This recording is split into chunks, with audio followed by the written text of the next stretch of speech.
Hello, everyone. Welcome to podcast Kung Fu Life. My name is Thiago. I'm one of the responsibles for the work of Instituto Júlio Camacho here in Brazil, also United States, in Portugal.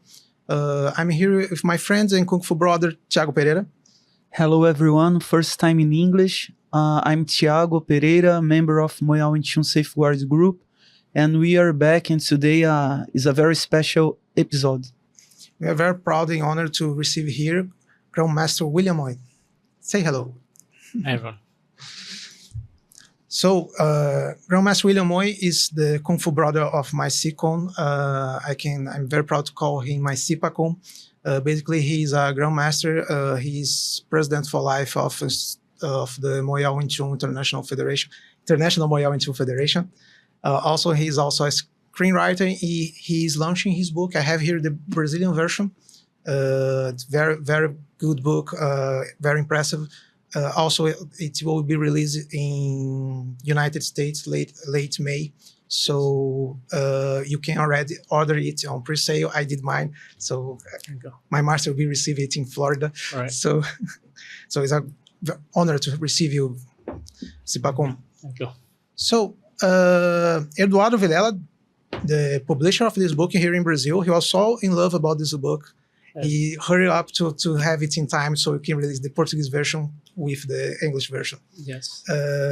But my question is, what makes this book so special? What this book may help people that are not from Kung Fu? Sure. I wrote the book with my co-author, Paul Pavoni. He's a student of mine. He's actually a bestseller author. And we try to accomplish to share our Kung Fu concepts to daily life so people can understand how they could use our concepts and principles in our daily lives. It is a hypermedia book. We can find some QR codes about the technique. So if you don't practice Kung Fu, you can find it. Is it visible, Fabio? There. Yeah. So we can find QR codes so you can illustrate some concepts about movements and about the idea we are trying to pass. So if you're not practicing Kung Fu, please take this book. It's change your life. Yeah. So, and about Kung Fu, what's the role of Kung Fu on the modern world? Well, we're trying to use it to help people, to enrich people's lives, self-improvement. Just from the traditional Kung Fu, it's such great value in our concepts. And I believe you could use it in modern day life. But for the hurrying up, we are always trying to stress it and Exactly. So in the book, we actually referenced, like a gardener, you plant the seed, it takes time, you got to nurture it, and it takes time to develop. So to have a good life, you have to build it up. Yeah. My Qigong would usually say that Kung Fu is the art of living your own life. So you have to be authentic with your life. Absolutely. So I'd like to ask something, Sipakun. Sure. I don't know if you have heard, but there is a filmmaker, a Chinese filmmaker called Zhang Yimou. He's the director of Red Lanterns, Hero, starring Jet Li. Yes. And in this movie, Hero, in the documentary, he was telling that he waited with all the production until the early morning to get the right lights for a fight scene above the lake. Yes. And I heard that in the original cover from where this draw comes, yes, you guys waited until the right lights in Coney Island Beach to take the photo. In a word, when you can do this very easily in computer, why is important to still wait for the right illumination, the right moments, is something that we can find in this book, this appreciation of things. I think it's real life, it's authentic, instead of doing, we really want to capture that. I think it's, it matches what we're trying to do. It just is real, in the digital world, like you mentioned, you could easily have any kind of graphics you want. But we woke up early, woke up around like 5:30, had to drive all the way to Brooklyn, Coney Island. And we had a window of time that the sun was coming up, and it's maybe like 5 minutes, something like that. With the right position, we had to get that shot. And why do you choose Coney Island? It was, playing the sunset and on the beach, and actually has the aspect of kind of modern. You can see some modern buildings behind it, but also with nature, kind of natural kung fu. I see. And if the cover in English was so special, can you share how was the process to find this cover for Brazilian version? This one, Brother Leo helped to design. His team helped design that, and I heard that they went over like 100 designs, to kind of pitch this one. They want to do a little bit different with this team here, of this version, and I totally approve it. It's a great look for that. I see. One quote from Patrick Moyat is that Kung Fu is so good you can even fight with Kung Fu. Yes. So you already mentioned the less stressful life, this kind of thing. This book has a lot of stories about Kung Fu. Yes. This podcast itself is about Kung Fu life. The idea was to generate a collection. But can you share a little bit the process for this book? I remember last year you talked about it. I thought, it will be 5 years from now. And yes. It's already done. Well, this book was like in the making of my whole life. It's, what I learned from my father, Patriarch Moyat. He taught Kung Fu through the method of Samfat Kung Fu life, And a lot of times we learn Kung Fu is not the classroom. It was spending time with him, eating a meal, breakfast, lunch. And he would share, his knowledge, his wisdom, in a kind of outside the Kung Fu setting, a Kung Fu room setting. So that's a big part of how our family learned our Kung Fu. So all these stories and ideas and, we thought a good time to put that into a publication. To share with people. Kung Fu life needs time to live. In Brazil, we know that there is a American sports, that we know as the favorite American pastime, baseball. But I was reading some news that the new generations does not like baseball anymore because it takes too long. It's boring. It's boring. Yes. And Kung Fu life needs time, and also the Kung Fu practice. How do you think we can pass down the Kung Fu or preserve the Kung Fu in a way that the new generations can appreciate, even if Kung Fu takes time? Hopefully, with some additional knowledge and understanding of examples that, good things take time, and it's a process. In our Kung Fu training, you start out, you need many years to become good at Kung Fu. And the same thing in life. You build, get the foundation, build. And through my father's teaching, we try to express concepts to help that, that gives you value in your daily life. And that's how I teach my students. But there's great reward that when you postpone the reward, the almost like the benefit of receiving it is even so greater than instant gratification, I feel. You mentioned about your early life with your father. How was the routine, day by day with your father? Is there any routine? In some ways he was a typical father, but he taught Kung Fu to many people.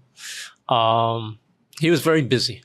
He was very, very busy with his student, and he dedicated a lot of his time to his student.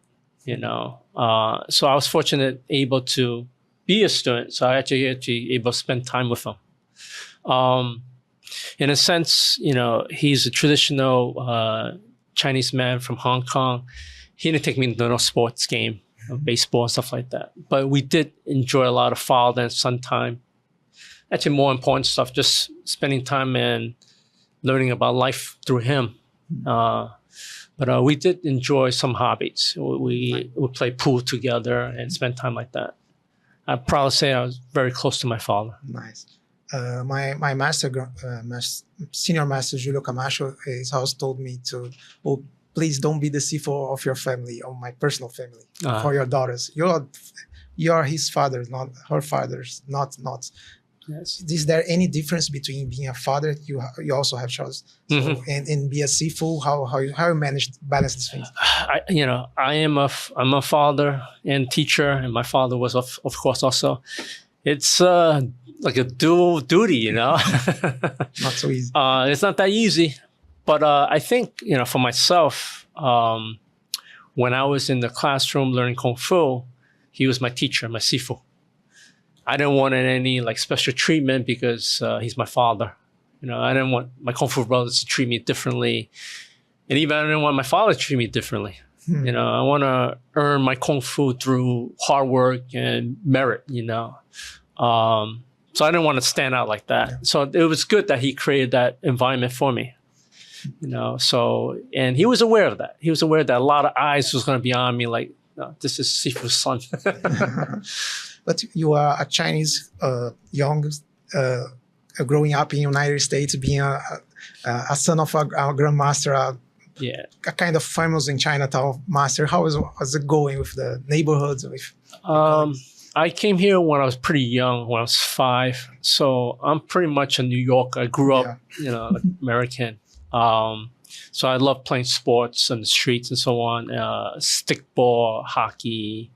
I was with a lot of friends playing sports. But, going to learn Kung Fu, as I wrote in the book, it was actually one of my Kung Fu brother. His name is Rex Apodroch. He actually came to my house a lot, ate at our house and spent time with my father.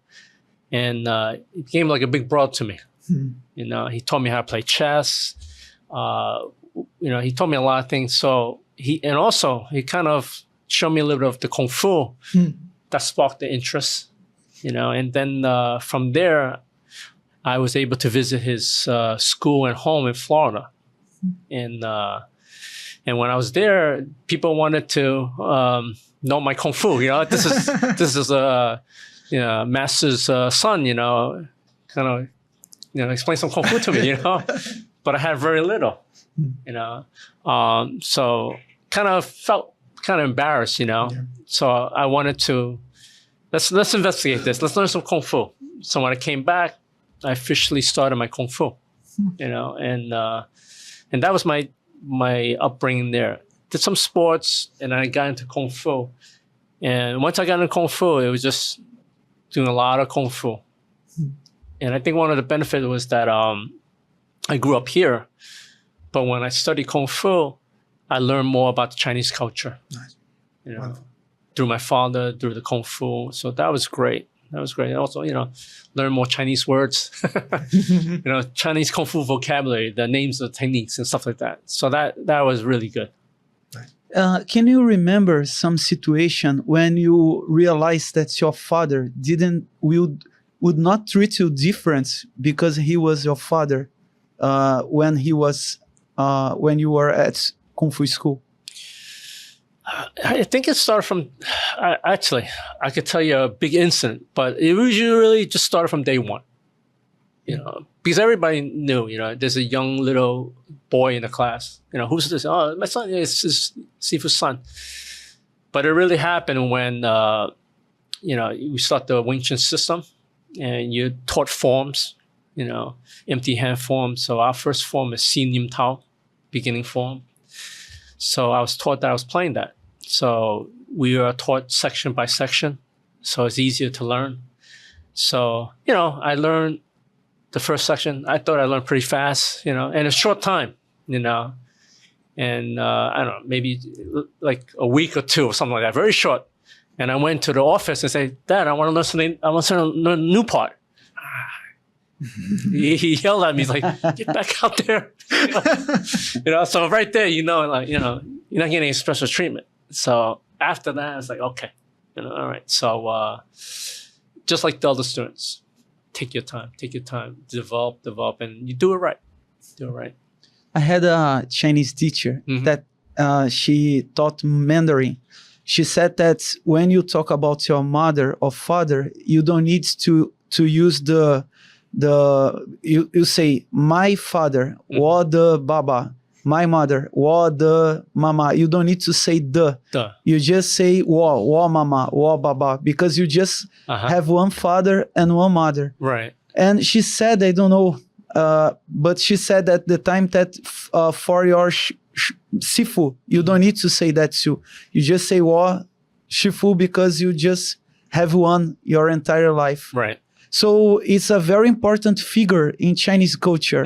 How was for you to have two very strong figures in just one person, father and sifu?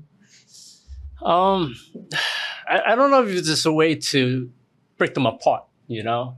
I think if you're in a certain setting, you go with the setting. You know, if I'm in a classroom, it's sifu. I don't say dad, you know? We're home, dad, you know? So I think the environment helps that. But father, sifu, same relationship, same respect, same caring. So it really no distinction. Like I would not, like if he was my father, I would care for him the same way I care for my sifu. So not much of a distinction there. We were here. One of the things we are doing here this weekend was to celebrate the birthday of Grandmaster Leo Imamura. I think he had a key role on the organization. Also, Master Felipe Soares and others here in Rio de Janeiro. So thankful for that. But how do you see? We have lots of ceremonies there. Yes. That day. How do you see the role of ceremonies in this so fast world?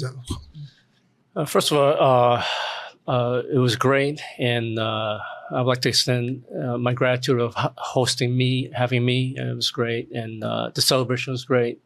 The organization was great. Everything was like really like top notch. But you talk about tradition. I think that's very important to keep that. So the ideas from the past is not lost. So these formal, the formal certificates and the tradition, I think is very important to keep. So, we pass on to the next generation. And how do you apply in Kung Fu family? Do you have every ceremonies? How you see this? I always remember a passage from the Legend of Kung Fu Master, where your father tells saying that he was organizing the Ip Man birthday or something like that. Yes. And have to split with everyone how to organize this thing. Yes. Things. I had the kind of same role too under my father, and also other brothers had the same role. We stepped up and helped to organize stuff, take care of stuff, for our teacher, for the school, just to support the family.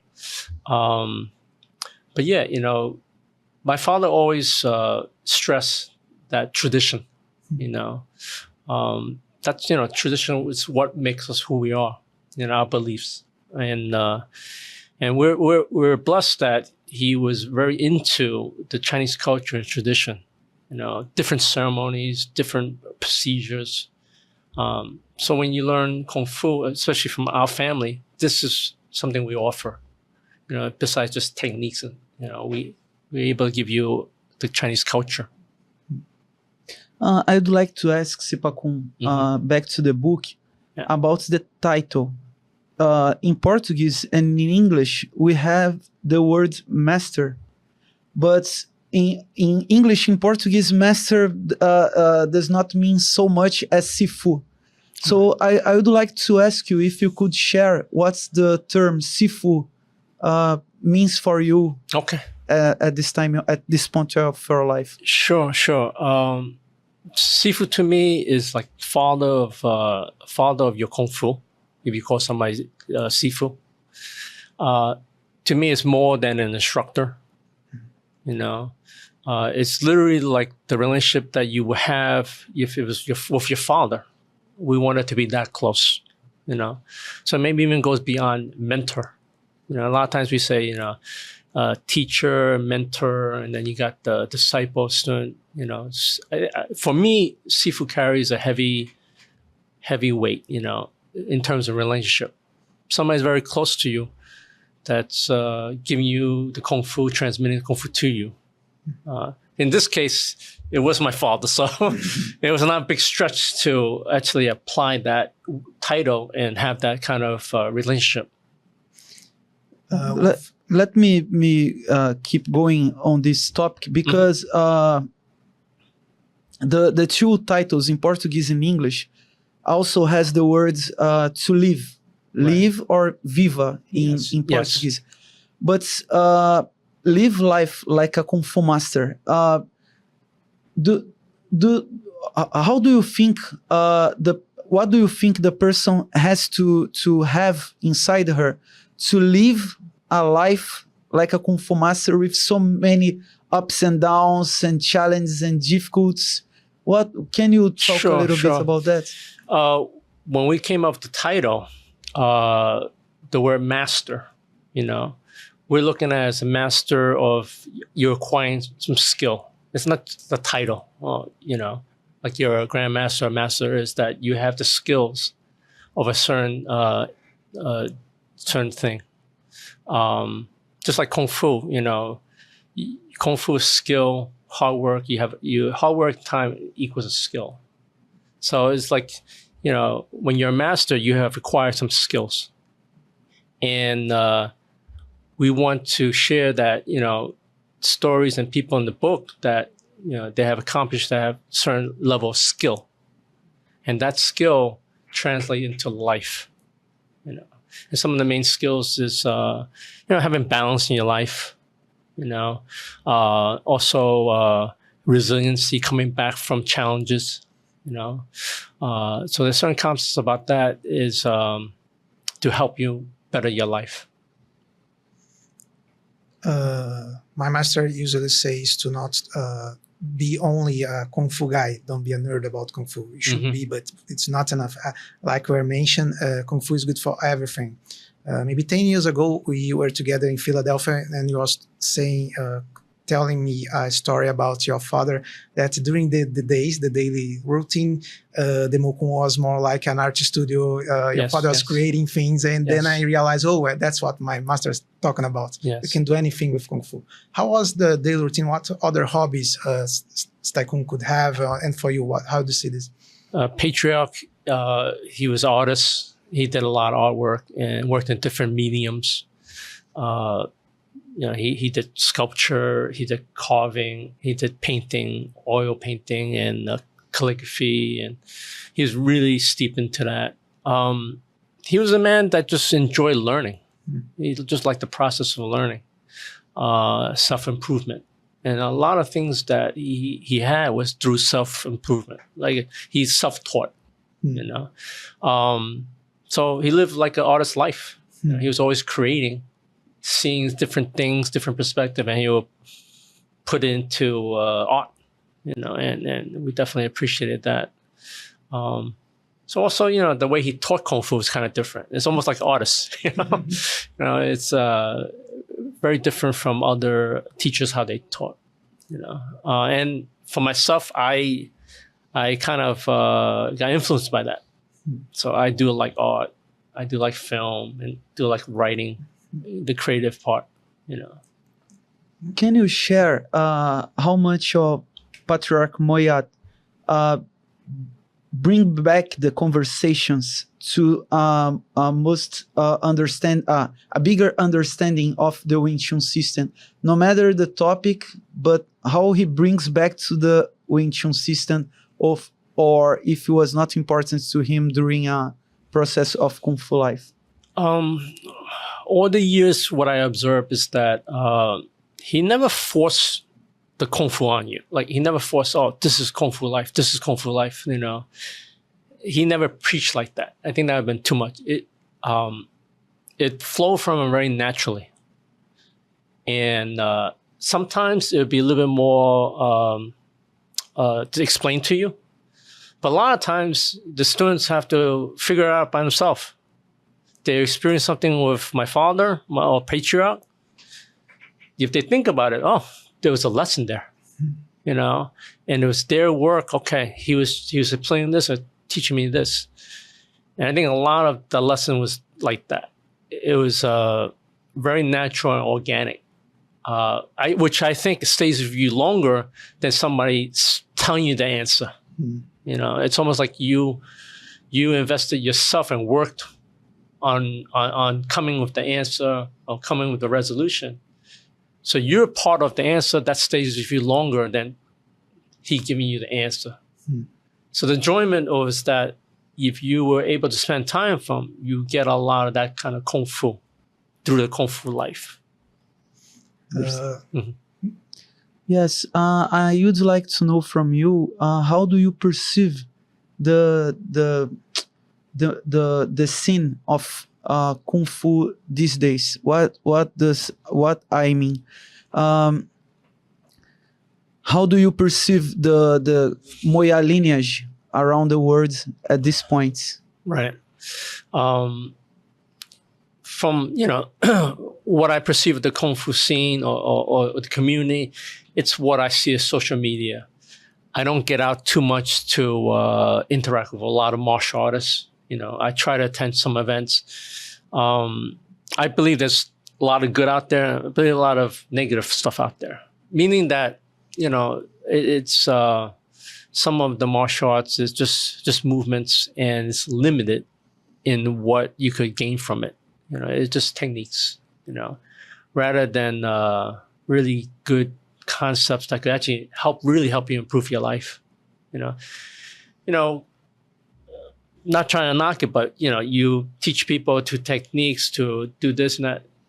It's not often you use your kung fu, you know, in your daily life, you know, physically. All right. But daily, you know, conceptually, you know, you can use that all the time. So I think that's a great benefit if a school could provide both, you know.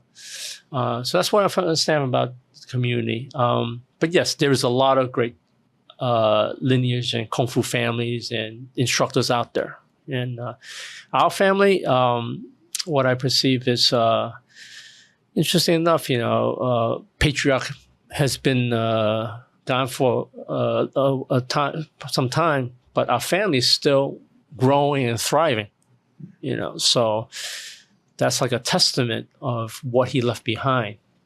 And it comes back to our kung fu, how it's based on relationships, you know, and it's not just like come to class, see you later, see you next class. And that's, you know, we try to really build bonds and connections. So I think our kung fu family is very strong in that. You know, that's kind of the unique thing, that it's beyond the classroom. We also teach and foster relationships, you know, and I think that's a big benefit, you know. And I enjoyed it because when I learned kung fu, I had great relationships with my kung fu brothers, with my teacher, you know, with my kung fu uncles, you know. I have a relationship with my brothers, you know, so long, like over 30 years, we're still very close. Many of my kung fu brothers, you know, you know, very. You know, so it all came from kung fu family and our community. So I believe our kung fu family is very strong in that aspect, you know. You talk about kung fu family, but can you share what's the whole of organizations behind the kung fu families, like the International Muay Thai and Chun Federation? What's the purpose of this federation, as you are the president? Sure.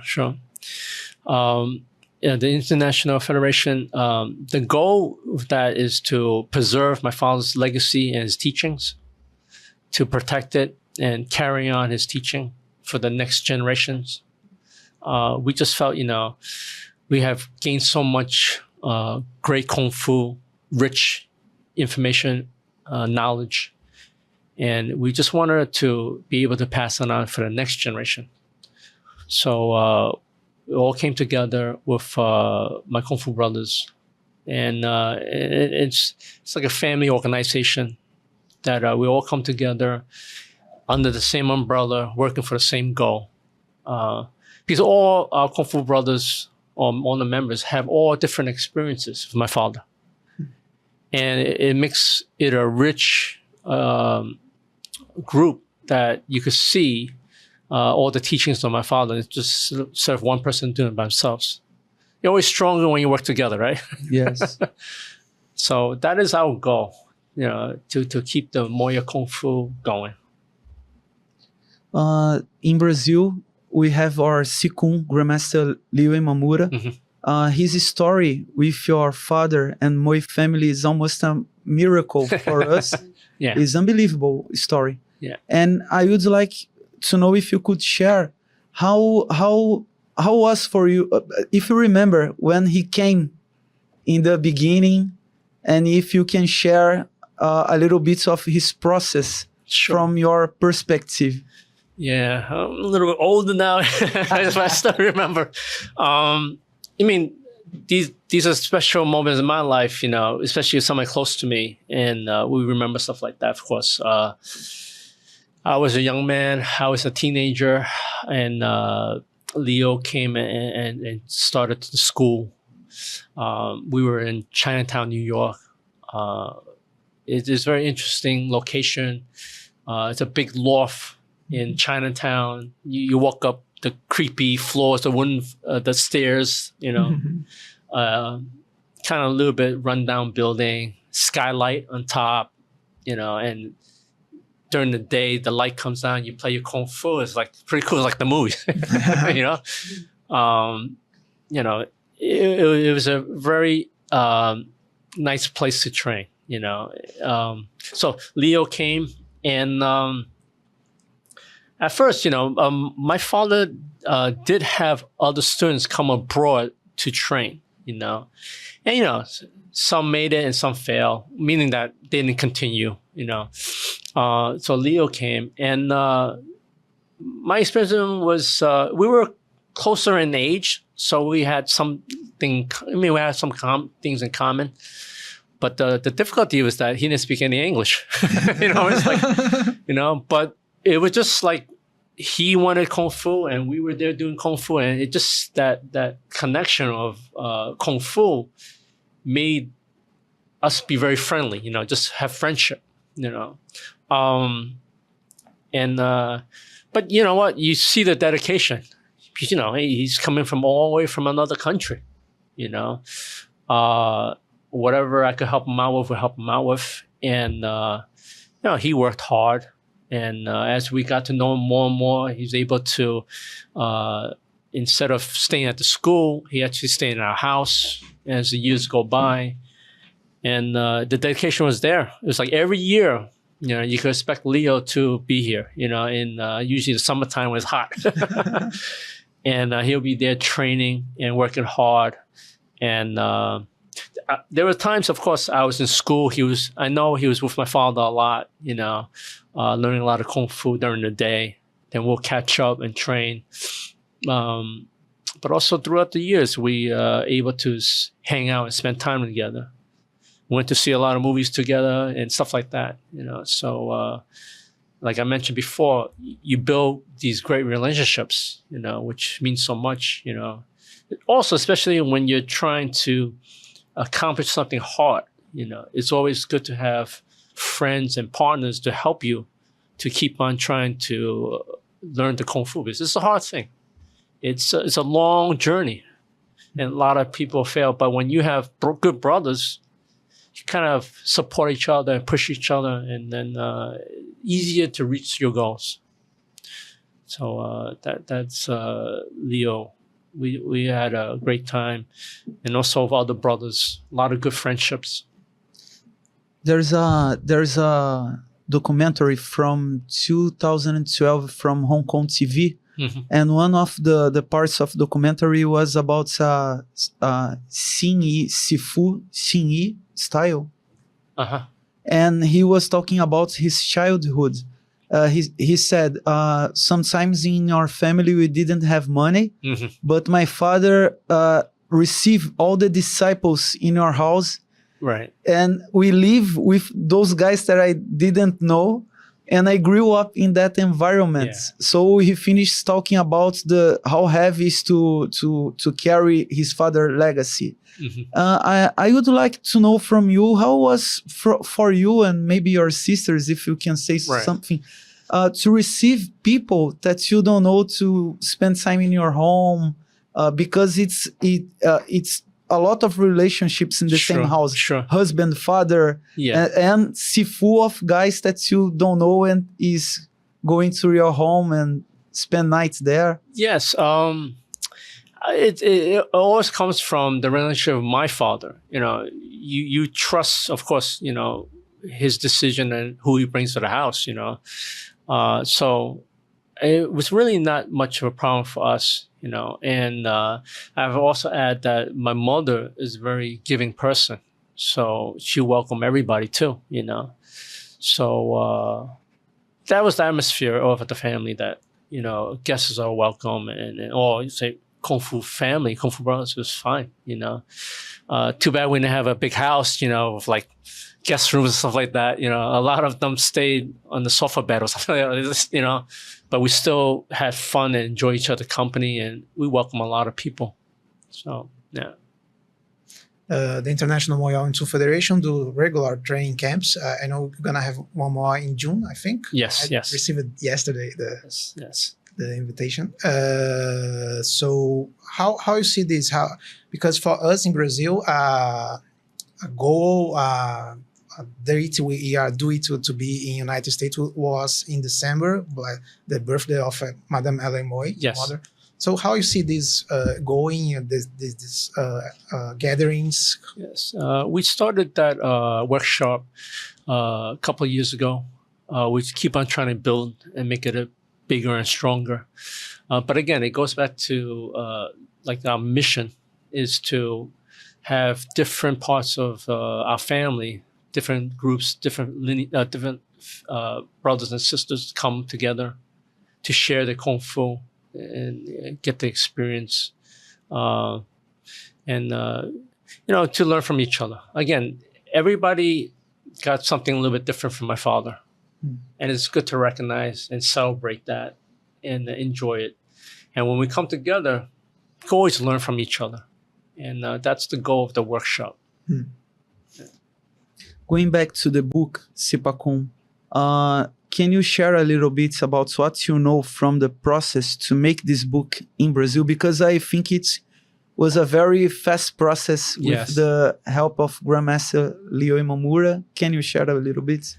Yes. I'm new to this.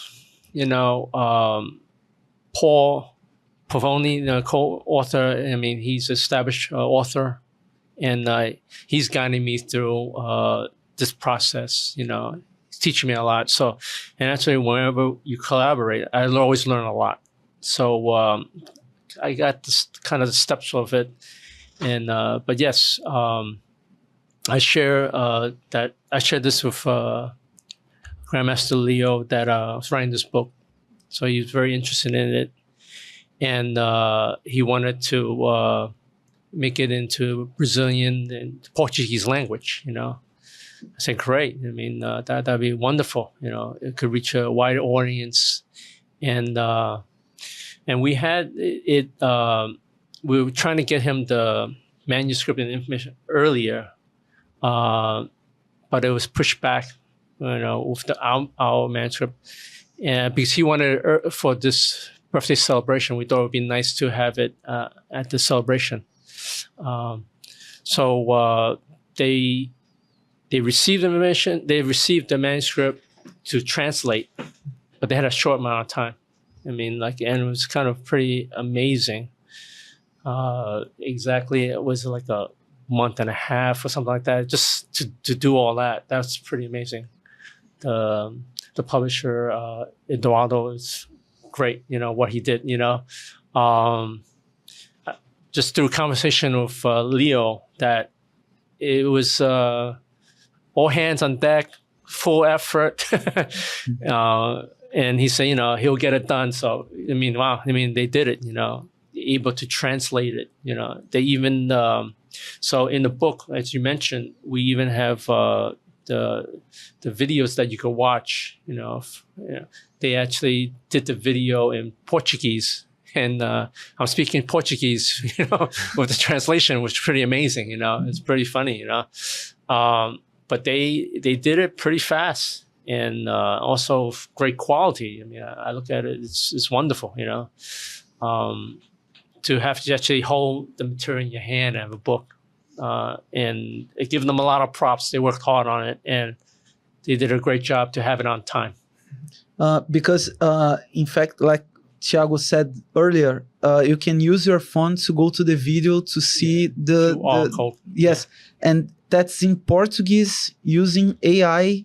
Yeah, you know me, because we had the video shot in New York already, and we sent them, and they took all those videos and translated and made it to speaking Portuguese. And a question about the book. Do you think that in the Brazilian version, do you have any conversation about how pick up some examples that's hard for people from outside United States to understand, for a better understanding for Brazilian readers? I would have to say that I only have seen this book the last 2 days. And I was able to use the phone, the Google Translate, Wow. to translate in English. So I only read a little bit what I could see. So I kind of limited on how to answer that question. But there are some things I know Leo changed, and he mentioned that it's more for the Brazilian audience, especially in terms of, like, he mentioned that in sports, there's some terms that he did not know, like American sports. So we kind of have to help each other with that. But I think that's what I understand of the book. I wish, it was translated in English, it's like I could take a look at it, But I believe, they made some adjustments also for this area. You talked before about lessons you have with your father.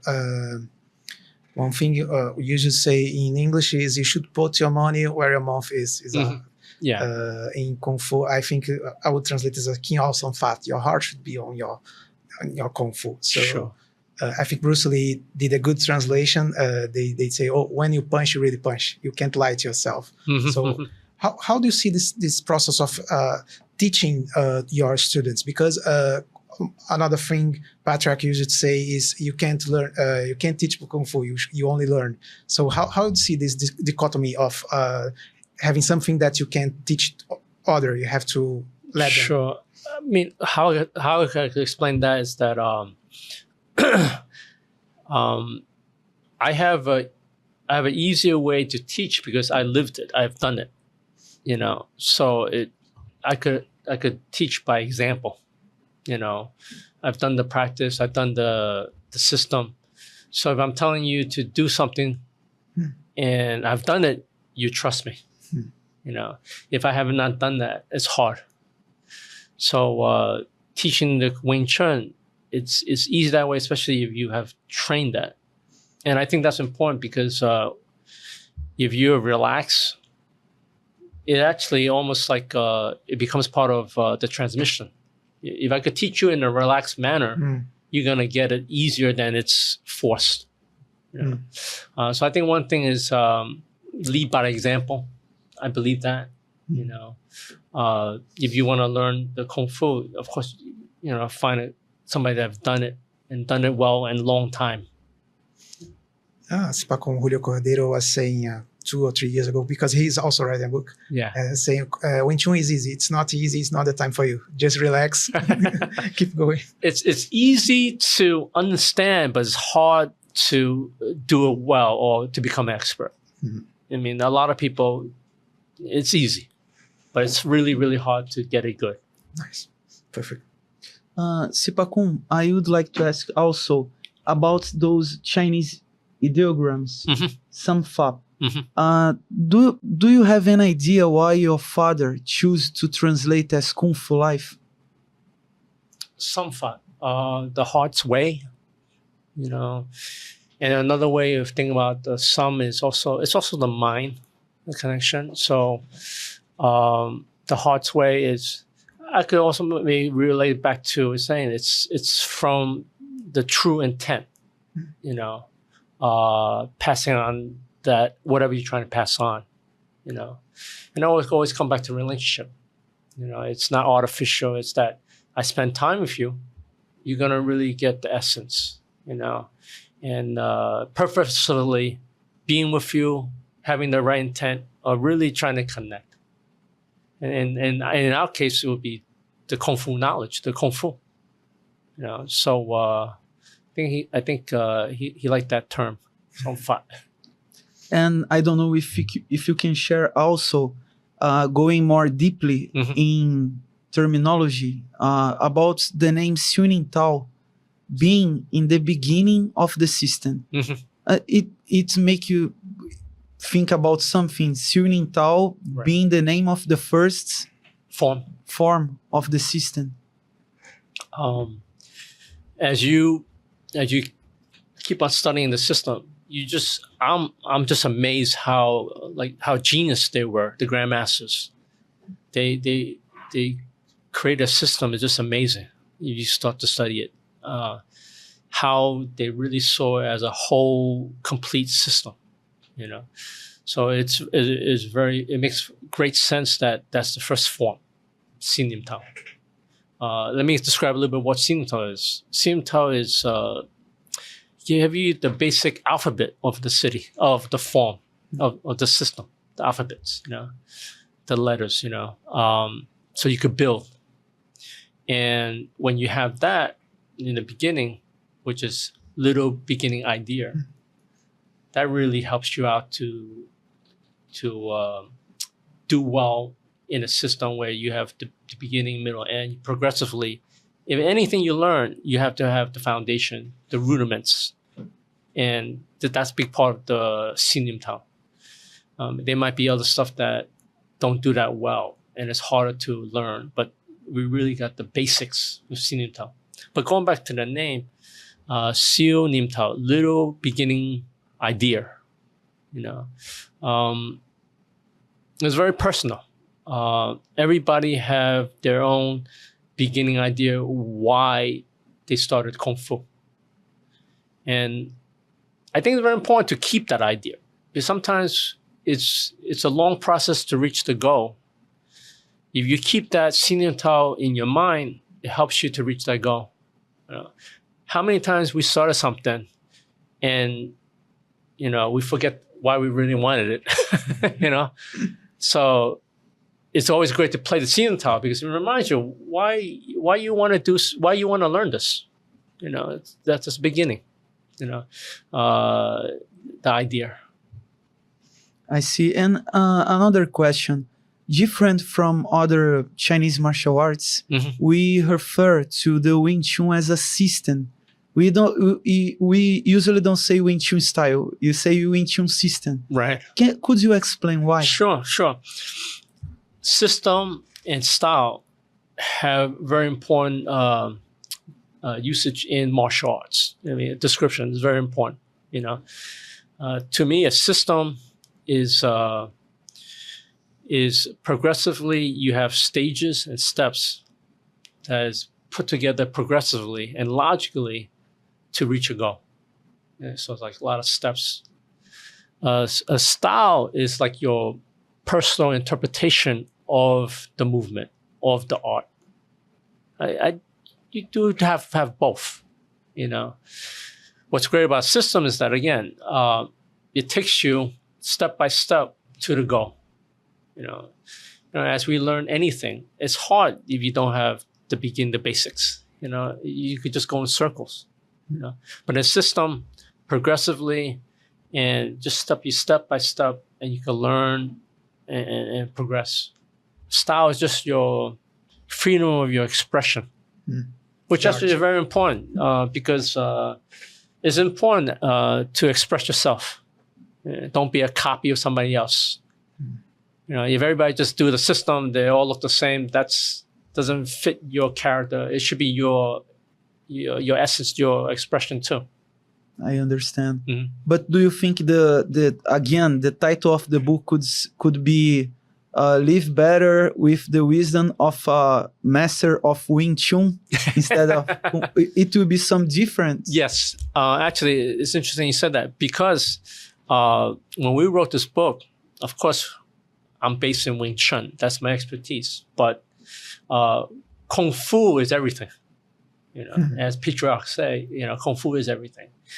You know, we even have Kung Fu tea, right? You know what I mean? So again, Kung Fu, hard work, effort equals skill. So wherever you're skillful in something, that's Kung Fu. You know, so in this book we have a lot of honor contributors that is not from Wing Chun, and actually we have some friends. I can mention Grandmaster Doc Fei Wong. He's a Choi Li Fut Tai Chi Grandmaster. He was kind enough to contribute to this book. We have actress Karen Shepard. You know, martial artist, a foreign champion. She also contributed to that. And we also have Samuel Hong, Yes. you know, master filmmaker, right? He contributed. So that's also Kung Fu, you know. So I don't want to leave people out, but there's a lot of very valuable contributors to this. So that's why we put Wing Chun Kung Fu. Okay. My last question was a simple one: is what is Kung Fu? What is Kung Fu? It's everything. It's everything. You already answered. Yeah. Nice. And how those people came to here? They are parts of your site. It is very interesting. It's a mix. Some I knew personally, some was through social media. You know, Samuel Hong I met before. Actually, is a close friend of my mother-in-law, Jeannie Lui. So we had that connection, and he was gracious enough to give us that interview. And actually, his wife, Mina Hong, was able to help us there too. People like Karen Shepard, I was able to actually connect with Facebook. You know, so they're kind enough to share their insight, you know, in this book. And you said about going back a little bit about you have to express yourself to not do access the system the same way of everybody. But could you talk a little bit about how can we preserve the system in a way that you can express yourself, but not put yourself above the system and starts to change it? Right. I think it comes down to not being biased, adding your own ideas. You know, we all have strength and weakness, and so not to add, to preserve it. I think that's a big part of it. But like what we mentioned about the system, you know, you maintain what you were taught from your teacher, keep that system, and as you progress, you start to do the Kung Fu your way. You know, I like to explain to my students that, you know, I play this movement. Let's say it's a movement in the form. This is how I play it. Okay, if you're the same body type, size, you could do it the same. Right? If not, you should play it the way you play it. The example I used in the book actually was that Yip Man was not a very tall man. You know, a great grandmaster. He plays, let's say, we have a technique called Tan Sao. You know, in the center lines like this. You know, so for Yip Man to be able to actually use a Tan Sao, he actually had to raise it up a little bit. You know, because if his hand's here, a taller person, the strikes would just go past it. So he had to kind of raise it up like that. So my father, Patriarch Moyat, he learned it from Grandmaster Yip Man. So he did not copy that exactly. Because he's like 6 feet tall. Yeah. So if he's 6 feet tall, he's like this. You know, who are you fighting? You know, like who you know? Giant. He's a giant, right? So he knew that, you know what? He has to play it how the system will tell him to play it, not copying his teacher. Even though he's a grandmaster, legend, right? Let me copy him. So it makes it the Kung Fu more effective and better for you because it's to your personal body type, right? So we try to express it and share it to try to do it that way. Talk about this. Patrick Moyat created the Sunindo form. I remember 20 years ago, YouTube was just beginning. Yes. We filmed it and plus it ingenuously, not knowing what we're doing in YouTube. Right. And people start to, oh, you're doing Sunintao wrong. No, this is not Sunintao. And someone keep defending us. We on Moya-san clan, we take care so much about, we really enjoy. We Grandmaster Leo Imamura created the Wing Chun experience in the program to can onboard the people on the Wing Chun. How do you see this Sunindo thing? How? Yeah, I mean, my father created that form in a way to show how the system, what's in the system in steps of moves. If you look at Sunindo, it is actually that, especially the middle part when you do the movements of like Pak Sao, like the hand movements Pak, and then you do like a sweep. That's like Lap Sao, and the Jata is actually like Dan Chi Sao. So that form actually is representing what's in the system, So I feel that's a great way to get like an idea of the system instead of going with all these different forms, almost like a shorthand that you can see the system. The best moments. Yes. Trailer. Yeah. I have been meeting with you in different moments in the last few years. And I heard just a little bit about all the efforts that you do to came here, sometimes going out of the work, came here and go back to Brazil. Yeah. And also your disciple, Master Stephen, who is in the other room. Yeah. He has been here a lot of times. Sure. And this weekend, we had the celebration of the birthday of Grandmaster Leo Imamura. Yes. He has a work since 1988 with a lot of disciples that sometimes didn't attend the birthday. But see, you and your disciple came all the way from US. Why you do these efforts to be in those moments? Could you share your feeling about that? Yeah, I mean, besides our great friendship, I see the work Leo's doing here. He's really supporting my father's legacy, which is a wonderful thing. So whenever I'm able to come here, I will graciously be here. Because I see the work he's doing. It really supports the family. So that's a great pleasure to be part of it. Can you talk a little bit more how you perceive this work? What you say this work that he has been doing? Yeah. What's work? Can you share a little bit? Sure. That you one of the main things that we talk about is that you pass on the system, and you don't put your own ideas. You have the system, you pass it on. Because again, if you add different things, different ideas for one generation, and it goes to another generation, it gets really watered down. Right? So, and it's the same thing my father did. He didn't put his own idea into the Wing Chun system. What you learn from him is what Yip Man taught. So we really enjoy that. Right? So that's one of the big things that I appreciate and admire of Leo is that he didn't put any of his own ideas. It's same as, if you are studying with Leo, it's like you're studying with Yip Man. Because, he didn't put his own ideas. So it goes back. So really, actually, it takes you, transport you all the way back to the furthest lineage, which is great. It's like, why reinvent the wheel? It's there, it's great.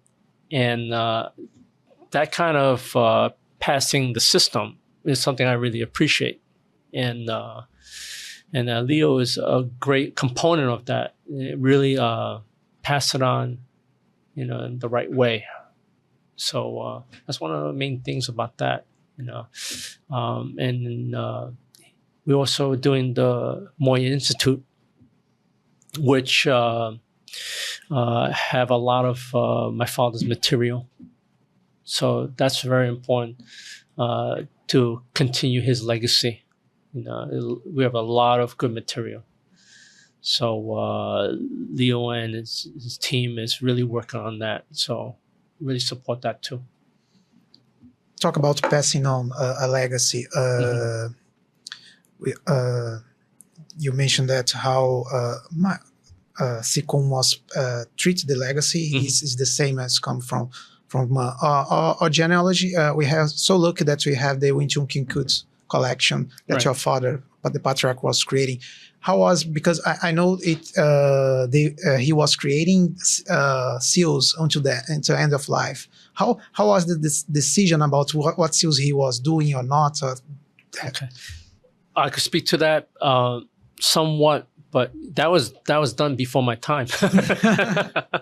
You know, from what I understand from stories, from what I hear, you know, it was quite a feat, you know, because you have to have the artistic skills of carving.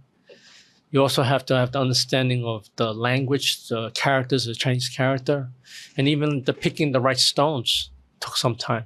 You know, so but you know, anything that I think if you're passionate about, you just really do the best to your abilities, and that was my father, you know, with the stones. Yeah, he was also moving, generating material. We have a great collection of things. Yeah, he was always worried about how to preserve things. Yeah, he was always concerned about that. That was a great accomplishment he did, and you know, not just for the Wing Chun family, the Wing Chun world. Perfect. I heard some years ago that you go to find out the stone, the right stone.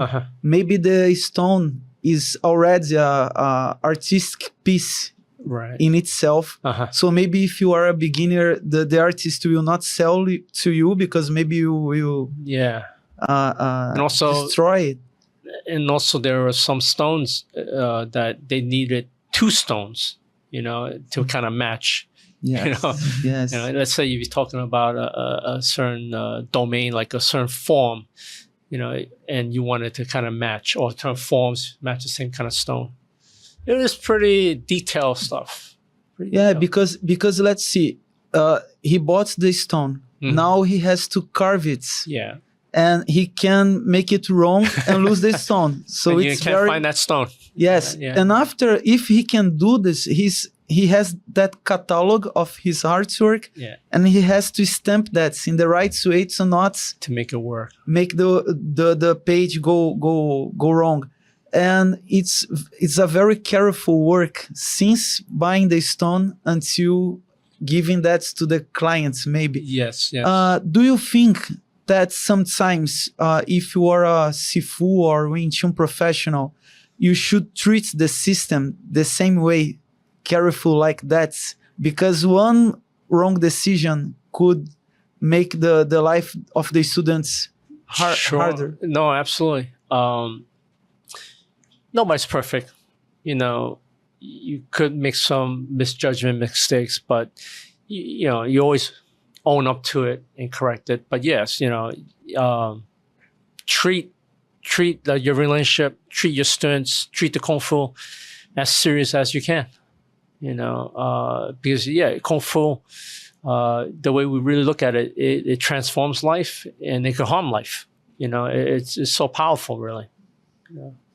How do you see the role of a disciple on this? Because disciple is the one who decided to follow a master. How you treat your disciples?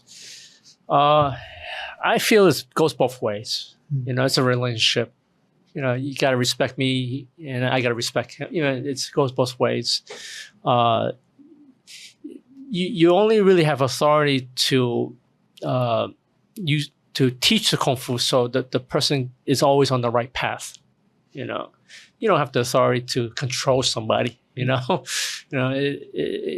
but you have the expertise. You know how the Kung Fu should be learned and taught, and so that if you want to say that's authority, that you should have that control. But as a relationship, it could go many ways and unlimited, meaning that you could be close, but you could be very, very close. You know, so it really depends on the connection and personalities. You know, of course, closer you are, the better, because a lot of shorthands. You could save each other a lot of time. Oh, yeah. But I always respect your student, or just in general, just another human being. You always respect. Sipakun, going to the end of the interview, Mhm. I would like to ask you, what do you see at the challenge for the Moya lineage from now on, for the next Future 10 generation. years? Future generation. Yeah, I mean, it's always a challenge to preserve, and hopefully the next generation have what we have. An example is Patriarch have done a lot of stuff for our generation. Like books that Stone couldn't shoot, and even he produces like a lot of videos. He has tried to help us in that. Because everybody, we pass, and we want to see the next generation still have the Kung Fu system. So I see that is a challenge to keep it, have the system. And nowadays, everybody's attention span is short, fast. Everybody wanted Kung Fu yesterday. And also, as I see a lot of times, people see Kung Fu as a transaction. They don't understand it's a lifestyle. They just want to buy it. It doesn't happen that way. You're trying to acquire some great knowledge and great understanding to kind of shape your behavior. That takes time. So I see that as a big challenge in that. But I also see the bright side is that there's a lot of new technology that we could probably tap into, right? Like, we'll talk about the AI. I'm speaking Portuguese, so I can teach some Portuguese students, I mean, like, that's amazing, So maybe in the future, we could do that, try to tap into more technology. But we always worry about the next generation having a Kung Fu. Because for myself personally, I gained so much from it. I love it so much, and I have benefited so much from it. I want to share it. I want to, express it, let somebody else enjoy it. And that's always kind of the challenge. Do you think Moya Institutes can help in this process of preservation? Could you talk a little bit more about this? Sure. In the Moya Institute, we have a lot of material, like I mentioned, but also we are doing a lot of videos. And there's that connection that you could use the internet and connect with that, in that digital space. So people could be in New York, in Russia, in China. You could still see the material, which is pretty amazing, So we're working toward that. I think it's very good to use the technology. You talk about videos, some lectures of Patriarch Moyat. It looks like he's talking about something very important, but the people present there cannot understand the value of what he's speaking. Mm-hmm. But it's about 30 years ago and is very important nowadays. It's prevalent now, yeah. Do you think your father was some kind of visionary that he wants to let material like that because he was seeing the difficulties or challenges in the future? Yeah, I mean, he learned under the great master Yip Man. I think he was very aware that he was lucky and had the privilege to learn directly from him, versus other people were not able to. I mean, it was just very powerful, and I think he sensed that. So he also wanted other people to have opportunity. If you want to learn great material, to have that. He was a very modern person, a traditional Chinese man, but he was very modern of knowing what's the future could hold, Talk about great material. This is a great book. Don't lose this opportunity. Do you have anything else you want to share with us? Sure. Thank you for having me. We all love Kung Fu. It really has impacted my life. And We want to share the book that, you know, you could really, for not even just a martial artist, you know, but just the average person, that there's a lot of value in the Kung Fu, in the concepts, principles. And hopefully people could gain something from it. In the video that we watched last Saturday, there was a part, one of the videos, but one of with Grandmaster Leo Imamura, there was a part that he was saying that in some points of his life, he wanted to become a master, but after knowing your father, he saw that it was very difficult and more important was to be a disciple. Could you share, that's my last question, right. What's to be a disciple for you? I think you could say in two folds, you know, you want to learn the Kung Fu, but also you want to learn how to serve your teacher, because it's for the greater good. You know, if your teacher is doing well, everybody else underneath him will do well. You know, disciple carries a lot of weight, you know, because that's to take care of another person is very difficult, you know, and also while you're trying to learn something, that's hard, you know. So to me as a disciple, you know, be a caring student that also is learning Kung Fu. Perfectly. So we are very honored to receive you here. Thank you for having me. Thanks for Thank being you here. very much, Spakun, for the opportunity. Again, for those who stay with us, the book is already in pre-order. You can buy it on Amazon if you are in the United States. In Brazil too, you have it on Amazon BR, but we also gonna have it on all bookstores here in Brazil. So thanks for the audience. Thanks Betamax for the helping with the studio. Thanks again. Thank you. See you there. See you.